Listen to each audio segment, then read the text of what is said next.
Well, among the first to cast their ballot this Sunday was President Juan Manuel Santos. Here's a clip of his comments to reporters. I just cast my ballot in this historic vote. Hopefully, it'll change our country for the better by putting an end to a war that lasted 52 years. It will lead to peace, a peace that will bring us to a better future. Well, for more on this, you can cross now to our guest. Nicholas Morgan is a lecturer in Caribbean Studies, and he joins us now. Hello, thank you very much for being with us. Is putting this crucial question to a popular vote actually quite risky? It is indeed. We saw that with Brexit. Taking the risk is a difficult decision to make. But in this case, I think it was necessary because there's a question of popular legitimacy, particularly because for two presidential cycles prior to the election of Juan Manuel Santos, the FARC had been presented as the main cause of everything that was wrong in Colombia.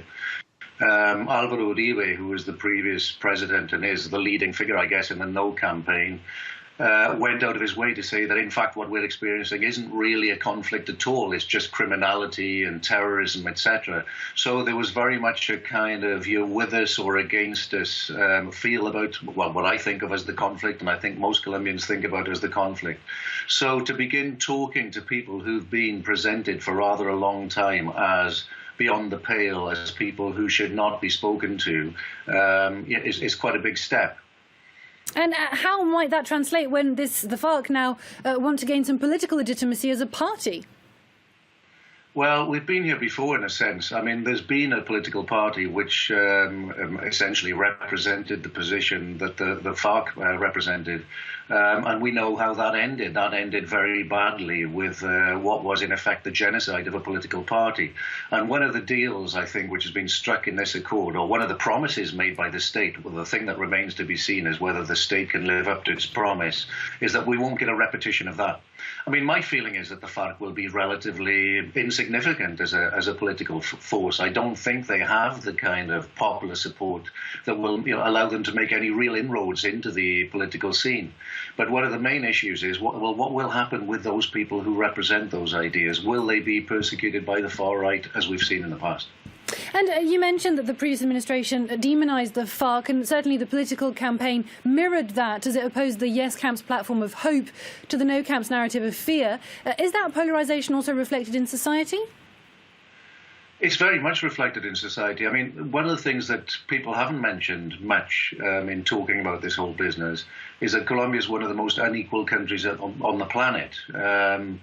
And in a sense, there have been beneficiaries of all kinds of structural violences who will, of course, continue to keep their gains. I mean, if we think about the period from the late 90s through to now, what Colombia experienced was a massive sort of agrarian counter-reform where powerful people began to take over huge amounts of land. And those kind of questions, of course, remain to be answered. I mean, in the post-agreement period, it's better to think of Colombia as going into a moment of sort of post-accord rather than post-conflict, because conflict will continue in one way or another. All of these things are very much up in the air. There are many, many good things in this agreement, but whether they actually come to fruition is another matter. That's right. You said conflict will still exist in Colombia. If the FARC are taken into the fold, it won't be the end of all rebel violence there. That's right. I mean, it's really important not to underestimate, how good it is that the FARC, if you like, being taken out of the equation. It's one piece which is taken off the chessboard, if you like. But there are other pieces there. There continue to be armed groups who've, they're now known as criminal bands, but in effect they're the zombie offspring of paramilitaries. These continue to operate. How the state engages with those, particularly in the regions, because, again, a key thing to be taken into account is that Bogotá is one thing, Colombia's regions are completely different.